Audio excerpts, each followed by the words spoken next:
Hello everyone. सो जैसे कि आप आज टाइटल से समझ चुके होंगे कि क्या होने वाला है ये एपिसोड में, या मैं किस बारे में आप सबके साथ कुछ चीज़ें शेयर करने वाला हूँ। एंड यस, ये वीडियो में कोई इंट्रोडक्शन नहीं, कोई बिगनर क्लिप नहीं, नो एडिटिंग।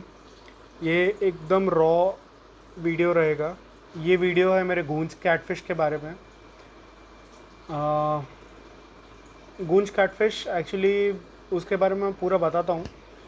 जनरली जैसे देखा जाए, गूंज कैटफिश काली रिवर उत्तराखंड वाले एरिया से है, मतलब कोल्ड रीजन से है। एंड उनको ठंडा पानी प्रेफर्ड रहता है ज़्यादा, और गर्म पानी में उनको प्रॉब्लम हो सकता है।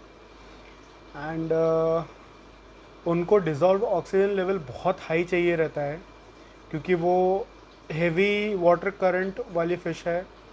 सो अब मैं आपको मेरे गूंज कैटफिश के साथ क्या हुआ, मैं आप सबके साथ ये शेयर करने वाला हूँ। सीन ये ऐसा हुआ है कि 3 दिन पहले मैंने नॉर्मल, मेरे पास जितनी फ़िश है उन सबको मैंने फ़ीड किया।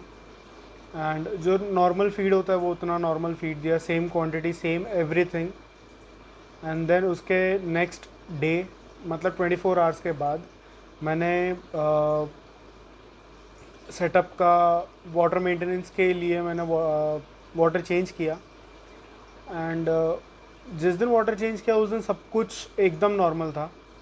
देन नेक्स्ट वाटर चेंज के नेक्स्ट डे मॉर्निंग में गूंज कैटफिश जहाँ वो कॉर्नर में बैठा रहता था, वहाँ से निकल के आके वो फ्रंट विंडो में एकदम सामने आके बैठ गया था। उस दिन है ना, उस समय मेरे को थोड़ा डाउट हुआ कि बॉस कुछ तो गड़बड़ है। बट और वो हल्का सा टिल्टेड भी था जब वो बैठा हुआ था एक तरफ।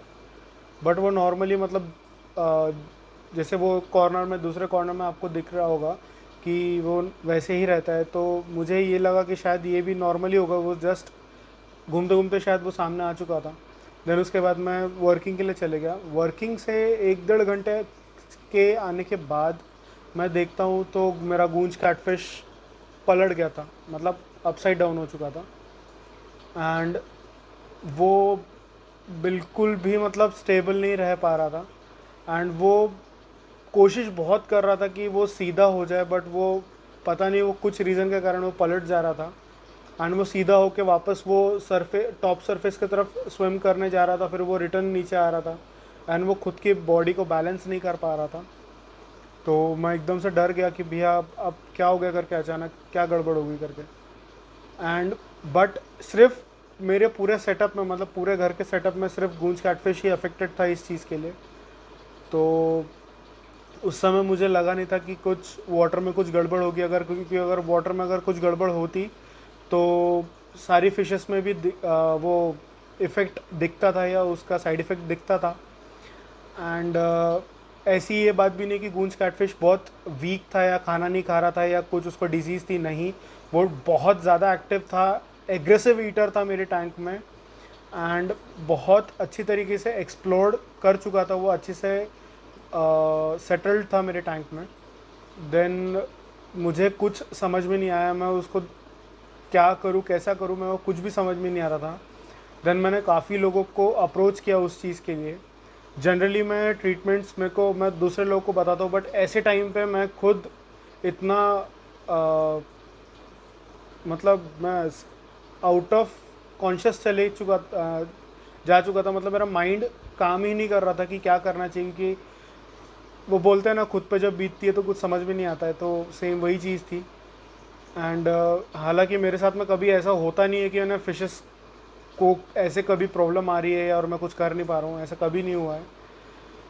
एंड ये बहुत रेयरली, मतलब ऐसे मैं खुद के पास मेरा नहीं ही होता है ये ऐसा सिचुएशन में। तो मैं, मेरा दिमाग काम करना बंद हो चुका था उस वक्त। एंड देन उसके बाद में वो मैंने गूंज कैटफिश को, शायद मुझे लगा कि शायद वो उसमें, वो टैंक में शायद उसको प्रॉब्लम हो, या फिर रेड टेल कैटफिश या उसको सिलर और अरवाना उसको डैमेज करे, या शायद उसको तंग करेंगे तो वो और स्ट्रेस में आएगा। तो मैंने कुछ लोगों से पूछा, तो इनिशियली जितने लोगों से पूछा सब लोगों ने मुझे बोला कि भाई उसको निकालो और आप एक हॉस्पिटल टैंक में उसको ट्रीटमेंट दो।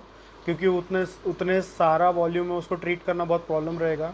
एंड बहुत लोगों ने मुझे बोला कि वो उसको स्विम ब्लैडर डिसऑर्डर हो चुका है, वो स्विम नहीं कर पा रहा है, तो वाटर प्रेशर जैसे टैंक का हाइट के कारण वाटर प्रेशर उसके स्विम ब्लैडर पे पड़ेगा, तो आप उतना मत दो उसको है। एंड बहुत रीजंस दिए, तो मैंने यही सोच के मैंने वो टैंक से उसको बाहर निकाला। एंड जैसे मैंने आपको लास्ट वीडियो में बताया था कि मैंने आपको मेंशन किया था कि मेरा जो गूंज कैटफिश है वो 18-20 इंचेस के आसपास है। बट हालांकि जब मैंने उसको रियली मैंने जब उसको मतलब हाथ में निकाल के टेपिंग किया तो वो नियर अबाउट 2 फीट टच होने आ रहा था, वो मतलब 2 फीट का टच होने आ रहा था। नियर अबाउट वो 23 इंचेस प्लस था, 23 to 24 इंचेस के बीच में था। तो इतना बड़ा साइज़ का टैंक मेरे पास फ़िलहाल मतलब वेकेंट या फ्री टैंक नहीं था जिसमें मैं उसका ट्रीटमेंट कर पाऊँ। बट मेरे पास में एक सर्कुलर वाटर ड्रम था जिसमें वो स्पेयर में रखा हुआ था, तो मैं उसका ट्रीटमेंट उसमें कर सकता था। सो बगैर कुछ सोचे समझे मैंने वो ड्रम को लेके आया। एंड वो ड्रम जो था वो डार्क ब्लू कलर का था।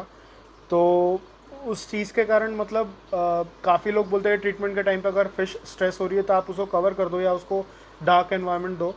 तो जैसे वो डार्क ब्लू कलर का वैसे ही ड्रम था और उसमें मैंने वाटर लेवल बहुत कम रखा था। मतलब अगर फ़िश इतनी है तो मैंने हार्डली उस फिश के हाइट के और 2 इंच पानी रखा था, ताकि उसके ऊपर मतलब उसके ऊपर वाटर प्रेशर ना आए उसके ब्लैडर के ऊपर। जैसे लोगों ने मुझे सजेस्ट किया था कि उसके वाटर प्रेशर ज़्यादा नहीं आना चाहिए उसके बॉडी के ऊपर। एंड उसमें मैंने तुरंत उसको एप्सम सॉल्ट का ट्रीटमेंट दिया। मेरे को लोगों ने बोला कि शायद उसको डाइजेशन का प्रॉब्लम है, इंडाइजेशन का होगा, तो वो एप्सम सॉल्ट से वो ठीक हो जाएगा। एंड देन उसके बाद में अब उसकी हालत टाइम टू टाइम बिगड़ते ही जा रही थी। कुछ लोगों ने मुझे बोला कि उसको हीटर दो, उसका मेटाबॉलिज्म स्पीड अप हो जाएगा। बट वो हीटर के कारण अब वो पलट रहा था वो बार बार। तो वो कॉन्शियस मतलब वो उसके स्ट्रेंथ धीरे धीरे ख़त्म होते जा रही थी उसके बॉडी से।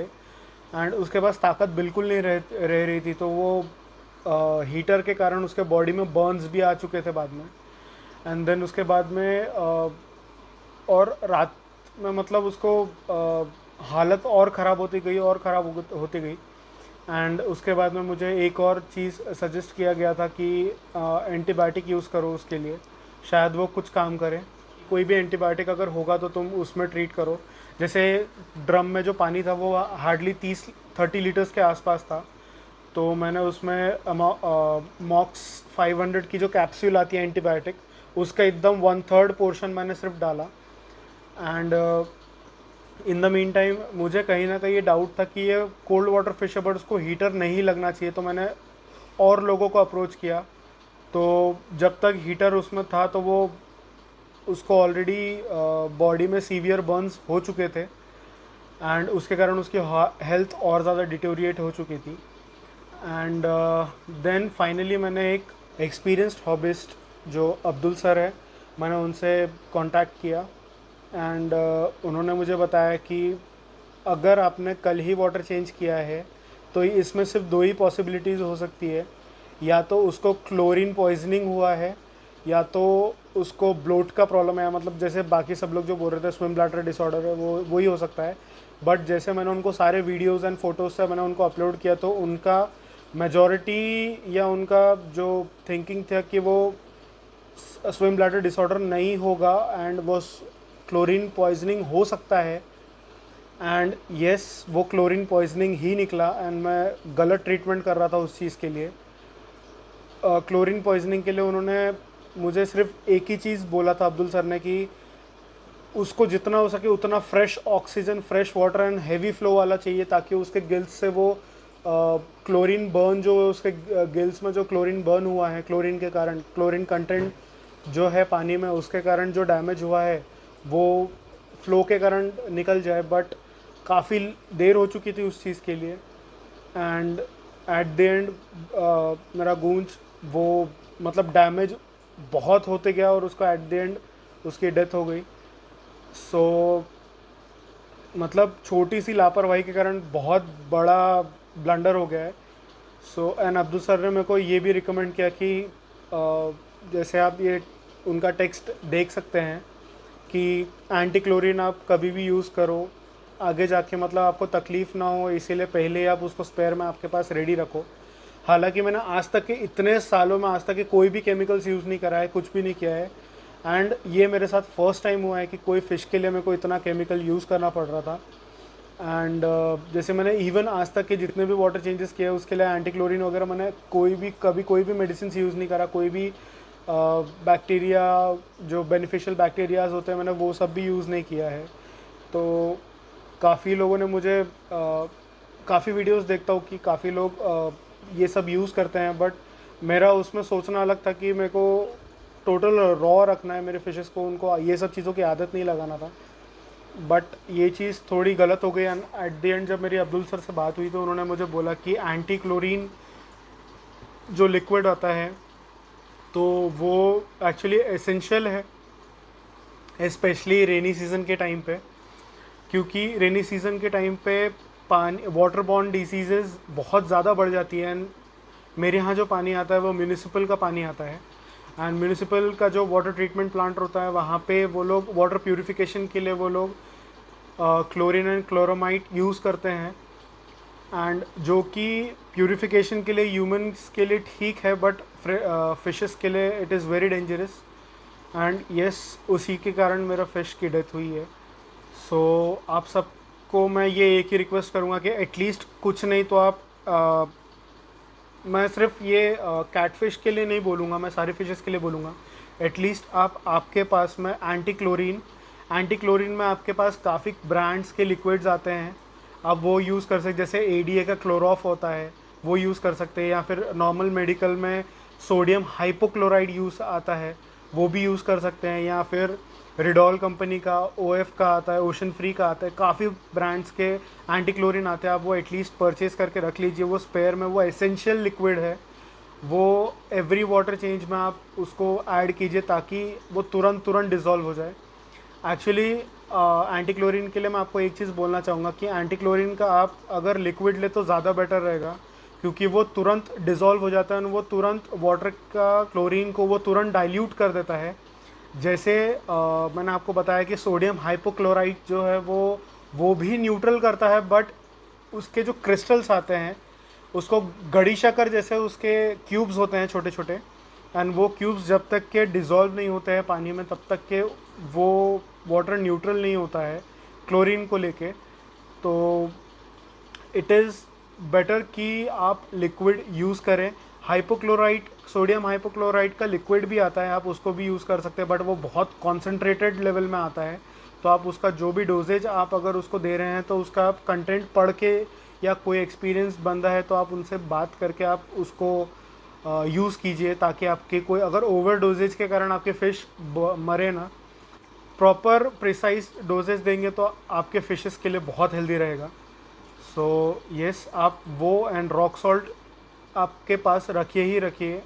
रॉक सॉल्ट कैटफिशेस में कभी यूज़ नहीं होता है, जो स्केल्ड फिशेस होती है स्पेशली आप उनके लिए आप यूज़ कर सकते हैं रॉक सॉल्ट। तो हालांकि अब कुछ बोल नहीं सकते, अब गूंज कैटफिश तो अब मेरे साथ रहा नहीं। ये बहुत बड़ी सबक दे के गया मुझे कि क्या क्या एसेंशियल, एटलीस्ट एसेंशियल लिक्विड क्या क्या होना चाहिए अपने पास रेडी। जितने भी लोगों ने मुझे सपोर्ट किया ये टाइम पे, thank you everyone, thank you so much. आप लोगों ने मुझे सपोर्ट किया, आपने मुझे बताया, गाइड किया, एंड बस आज का वीडियो यहीं ख़त्म करते हैं। थैंक यू एवरीवन, जय हिंद।